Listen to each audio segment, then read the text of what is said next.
host, Lynetta McIver, Multicultural Outreach Director, AARP, Louisiana.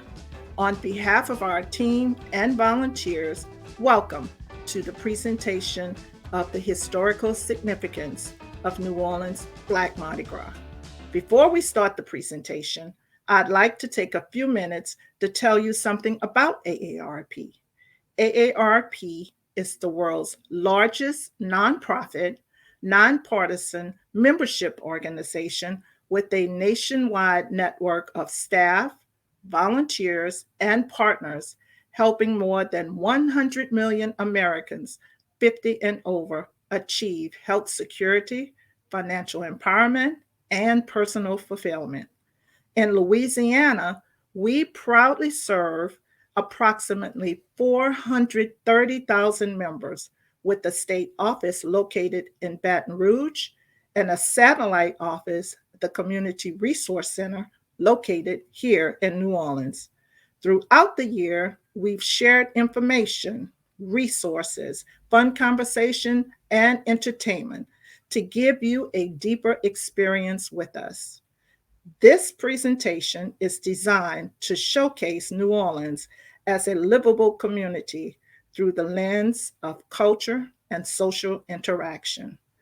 In New Orleans, we march to the beat of a different drum, especially during Carnival season, and more soulfully through the Black Mardi Gras experience, where history, culture, and music collides to bring entertainment and colorful festivities to our neighborhoods.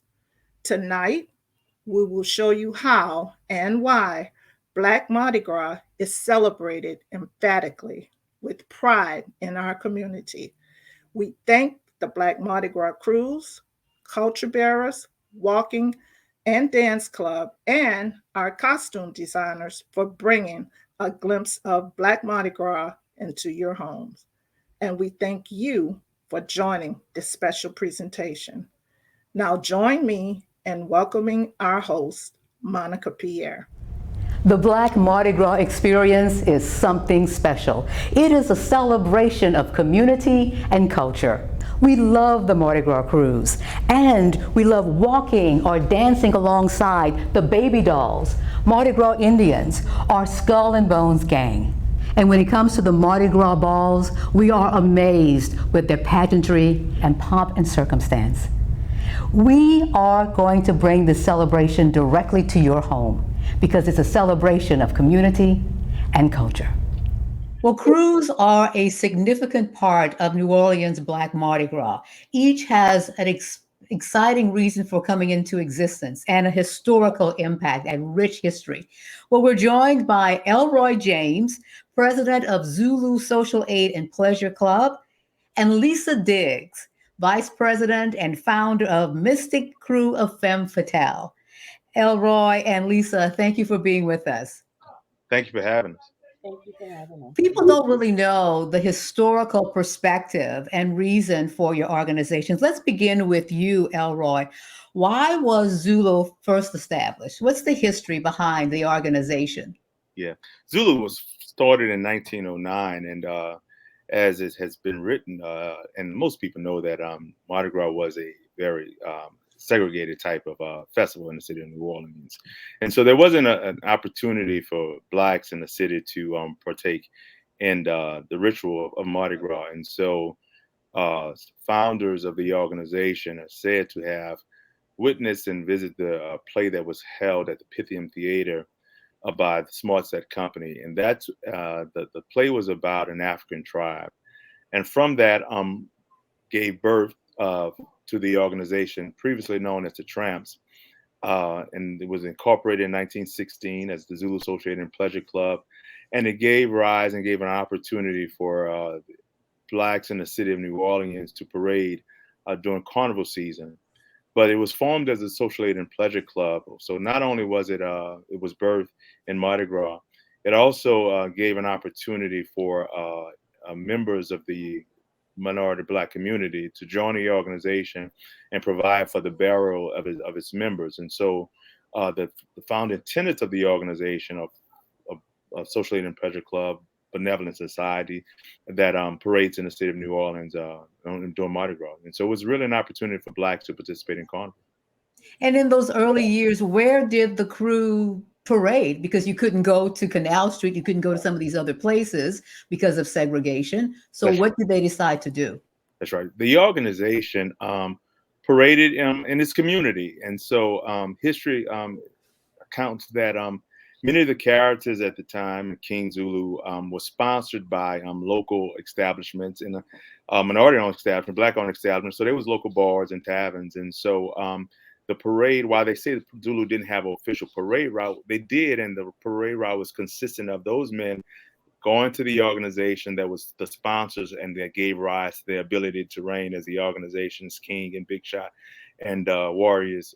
So the route was an undefined route for its structure, but it was through the minority community and really stopping at those establishments that was responsible and gave rise to the ability to represent Zulu as monarch and other characters of the organization. Well, let's bring in Lisa Diggs, Vice President and founder of Mystic Krewe of Femme Fatale. So many decades later, Lisa, here comes your organization. So what was or wasn't happening, and why did you decide that it was time for this organization, this crew, to come into existence? Thank you, Monica. That's a great question. This organization, Mystic Femme Fatale, was founded by 13 African American women, and we felt we needed to be represented on the streets of New Orleans during Mardi Gras so that young girls can see a reflection of themselves in us. And we wanted to be an inspiration to those young girls. And that was one of the reasons why our visionary and founder, Miss Gwendolyn Rainey, seeked out all of these ladies to form this organization. And there were 13 of us: Anne Marie Allen, Nagana Lewis Poe, Dr. Takesha Davis, Yvonne Mitchell Grubb, myself, Lisa Ray Diggs, Kimberly Early, Bambi Hall, Michelle Hayes, Catherine Phipps, the Honorable Judge Charlene Jackson Prevost, Joan Cooper Rainey, and the Honorable Judge Regina Bartholomew. And all of these ladies came together. We had a multitude of talents, and we put all of those things together and formed this organization. And we were able to get the last permit in the city of New Orleans, and we parade on the traditional uptown parade route. Hmm. Well, there's so much when it comes to Mardi Gras and to Krewes. Let's get back to Elroy. We talked about, what makes it so interesting and makes it. What do you think makes it different? And I'm going to ask Lisa the same question. What's different about your particular crew, particularly when we look at the history, but going forward all these decades, and it's still very, very popular? Why do you Yeah. think that is? Well, I think the popularity of Zulu exists because the organization is not the traditional Mardi Gras type organization. Why it is a private organization for men. We don't have an organization is comprised of men in New Orleans that's just Black. We have a diverse organization, and we don't. The organization does not represent only individuals who sit in boardrooms across the state and across the country, and not only they walk the halls of Congress. We have members of our organization who are everyday movers and shakers in our community. So we have the doctors, we have the lawyers, we have the congressmen, we have the judges, but we also have those individuals that's the backbone of our economy in the city of New Orleans. So we have individuals that are chefs at our local restaurants, high-end restaurants. We have individuals who work in hospitality, the art space. So we have jazz band players, and so we have an organization that's diverse, and we all come together, bring our many talents to the organization, and put on what I think is probably the best Mardi Gras experience that anyone can have. And I think that's what makes us so unique, and I think that's what kept us around, have kept us around for well over 100 years. And Lisa, what would you say is the reason why so very quickly that the Mystic Krewe of Femme Fatale became very popular and people were interested in this crew that didn't start till the 2000s? clear and it's stated in our mission. Our mission is the Mystic Krewe of Femme Fatale was formed to offer women of all creeds and colors a unique opportunity to promote and support New Orleans' cultural landscape through participation in annual Mardi Gras season while uplifting the community through various endeavors of engagement, awareness, and social enhancement in order to further the growth of the organization. So we represent the working class, we represent corporate America, we represent the political spectrum. We come from all spectrums of what makes us femtile.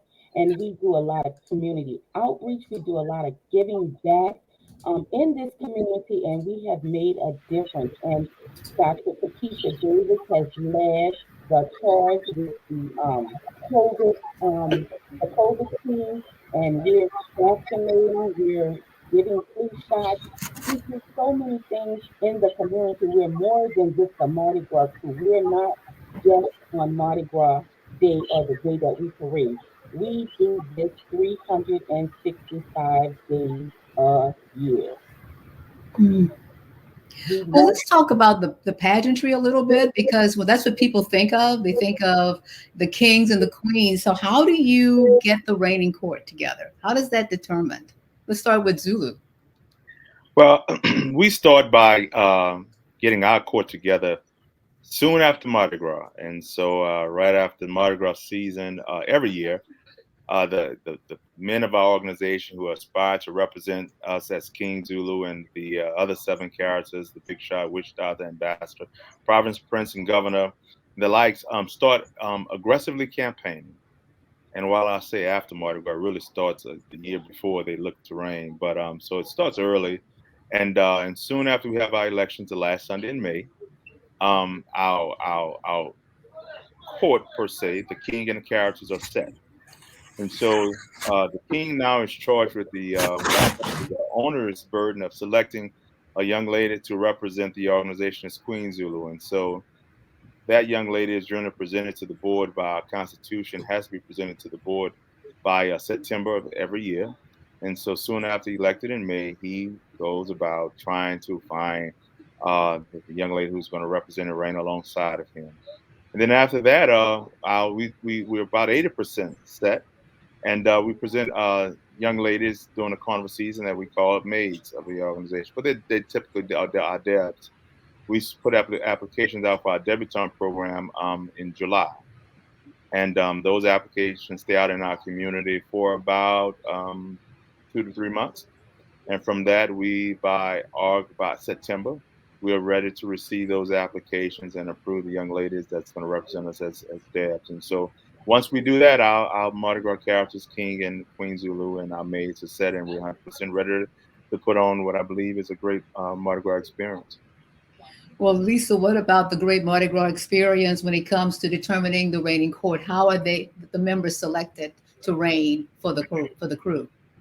that it is so interesting that what we do is we do not hold an election because we want every because sometimes elections can become based on popularity. So we want to offer all members of the Mr. Krewe Femme Fatale an opportunity to become queen. So what we do, Miss Pierre, we have a game every year, and the game that we played this year was bingo. So all of the ladies that submitted their name in the hat for queen, we played this. We had the reveal this party, and we did a bingo game, and we had these large, huge bingo cards, and they were all facts about the Mystic Crew of Femme Fatale, and we called bingo, and they were scrambling to get their bingo cards, and we were all excited, and so the first lady that got bingo, she was named the queen. So it was such an exciting event. So we hold a whole grand event to do that selection of the queen. And shortly after the queen is selected, then we have a reveal party. We don't have a court, we don't have a king, but the queen has her attendants and she also has little pages. So we don't have the whole full royal court, but we do have lieutenants that we have for our floats. So we don't have the whole thing because it's basically about the queen for us. Oh, that's interesting and that's amazing. Absolutely. Let's talk a little bit about crew leaders and membership. You talked about who makes up the members, but how do you also work with the community? Because it's not just Mardi Gras Day or Mardi Gras weekend, but it's usually the year round. So let's begin with Zulu, because you talked about initially that you were social aid, and that was very important, particularly that period of time in Yeah, our city, in our country. So yeah, what do you continue to do to be a part of the community? yeah. It was important back when we initially was founded in 1909, but it's equally important today in 2022. What I like to think, and we struggle as an organization with this every day, trying to make sure we're filling the voids and the needs of our community, but also understanding that it's difficult to be all things to everyone. But we still hold firm to our commitment to the community. So, as we just talked about Mardi Gras, our community involvement is year round. We start off very early with our maize program. We now offer our maize opportunity to learn about college opportunities through a college fair, where we could bring colleges and universities into our facilities and for a weekend with our Zulu maize and also our junior Zulus, and introduce them about financial aid scholarship opportunities and the number of institutions that's locally based and inside of New Orleans and surrounding Baton Rouge and also the surrounding states, Mississippi and the likes. But then we also have our mentorship program. I just mentioned our junior Zulus that we try to spend time with those guys once a month, starting at age 8 through 18, giving them those skills necessary to grow and be responsible community leaders and young men. Then we provide our annual Toss for Tots program that has grown tremendously. That initially started in 2005 after Hurricane Katrina, but now we still have that program going on where we've been able to provide over 1,000 bicycles during the holiday time, Christmas time. And this year we added the tablets to the program, so we was able to give tablets to our needy children in our community and toys and bicycles. And then we also have our food distribution program where we partnered with Rouse's this year to provide over 200 baskets to needed families in our community. And so every year we are always trying to find out new things to do to make sure we fill in community voids. That's outside of the many requests that come to the office, to the board of directors for approval to help in the various areas in our community. And so we're always looking to do more, and it's a constant year-round process for us. And Lisa, what about Femme Fatale and some of the ways in which there's an impact from for your organization, from your crew? Well, we impact the community. We've partnered with LCMC with vaccination drives, with the flu shots. We have also partnered with the Drives YMCA where we hold a back to school drive where we give out supplies, book bags, all of the supplies children would need to go back to school. We also, during Christmas time, we select families where we give, they may not have beds or a sofa, where we adopt families for Christmas and give back to the community in those ways. And we also have our future films because they are the future and we have to bring them into the fold. We have a float that's dedicated to the future films. We have over 90 young ladies that are going to be on that float this year. And we also have a program when they age out of that, when they become teenagers, it's called our La Jeune Films, where we start mentoring those young girls, preparing them with etiquette classes, um, holding their hands through the process of getting ready to go into college. So all of those things we do within our organization. We have several different we have the community engagement committees. We have all of those different committees that do their part to make everything possible. So with our 1,000 members, we are all across the city and we just paint the city with our candy apple red, black, and white. Well, you mentioned a little bit and gave a tease a little bit about 2022. So I'm going to stick with you, Lisa. What can people expect this carnival season? Your throws, your excitement. Tell us a little bit about what to expect in 2022. What you are going to be in store. You're going to be in store for a treat from the Mystic Crew of Femme Fatale as we parade. MKFF presents Ladies First. We are the ladies, and it's going to be the top Billboard hits. As you can see here, I have them all. You'll have the likes of Whitney Houston, Lady Gaga, Rihanna, Taylor Swift, Pink, the Spice Girls, and the likes. We are ready to hit the streets. We'll have our Grand Marshal, our very own Miss Gina Swanson Gray, will reign as our Grand Marshal, as well as our Labor Femme. She will be Miss D. Her name is Dee Dee McGuire, and she's of Dee Dee in the Morning Show. She will be our La Femme de Boer. We are going to have some more surprises that I cannot announce right now, but you are going to be in for a treat. Wow, that sounds exciting. So, okay, Elroy, I mean, Zulu has a lot of history. How do you keep it fresh every year? And what can people expect in 2022? Well, it's difficult to keep it fresh, but since I've been had the opportunity to lead the organization,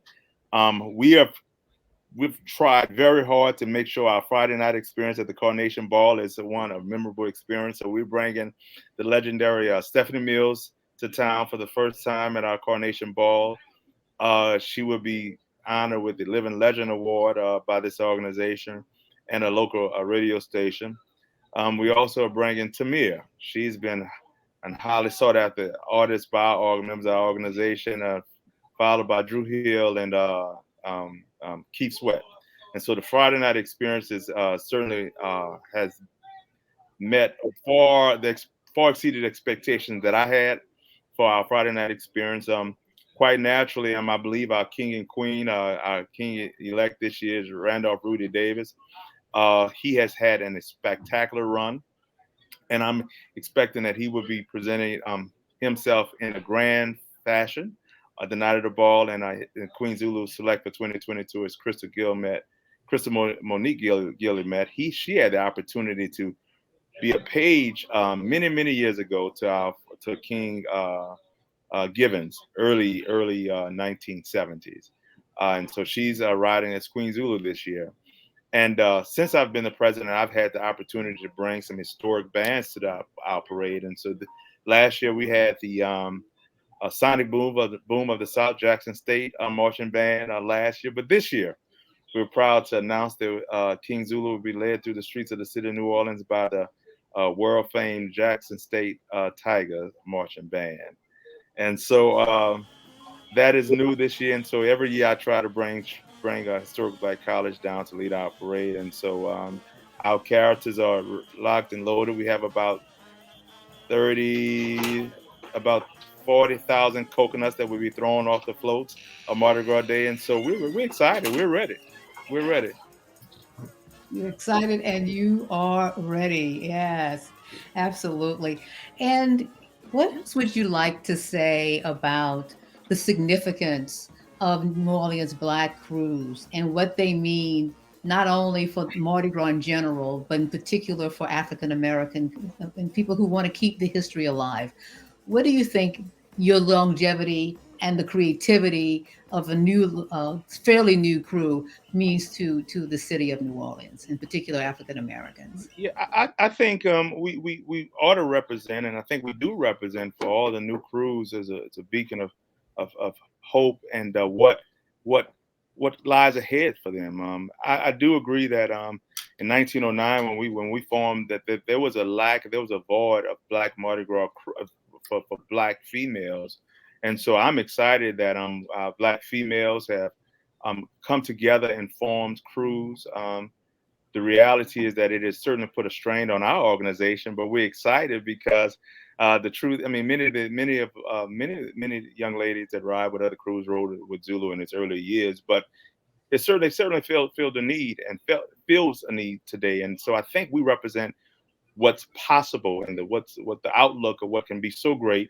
when you bring people from diverse backgrounds, bring all the talents together, work for a common goal, and that's about promoting your organization and making sure you're filling needs in the community. So I think we stand as a testament for what the future look for each of those crews. And so we stand always ready to support each and every one of them that ring our phones. And I think this year may demonstrate that we are actually working together to make sure that the Black Mardi Gras experience is it's long lived in the city of New Orleans. And Lisa, your thoughts on this? I mean, and one of the things I noticed when either one of you was speaking, there was support and agreement and even a little applause when they were mentioning some things. So we saw that and we witnessed that tonight, that basically you support each other. But what do you see as the role and the impact going forward? The impact is clearly like Mr. Elroy said. We support Zulu. We weren't trying to take any of their riders, but we wanted, because they do not offer women the opportunity to be members. So we are that great partner where we have all of the wives of Zulu members. We stepped right in and picked up that mantra, and we respect Zulu. They have paved the way for us to be here today, and we love the Zulu organization. And we're not in competition. We want to have the Mardi Gras experience, like President Elroy has stated. That's what we are coming together to make a greater impact on the community, because together we can do many things and we can have a greater impact on some of the social and economic issues that plague our communities for people who look like us. Well, that's a powerful way to end it. And I want to thank you both, Elroy James, President, Zulu Social Aid and Pleasure Club, along with Lisa Diggs, Vice President and founder of Mystic Krewe of Femme Fatale. Thank you again for being with us. Well, thank you for having us. Thank you. Thank you, Miss Pierre. It was a pleasure to be on the platform with the Zulu organization as well as yourself, because I've looked up to you in your profession for many years. Thank you Correct. so much.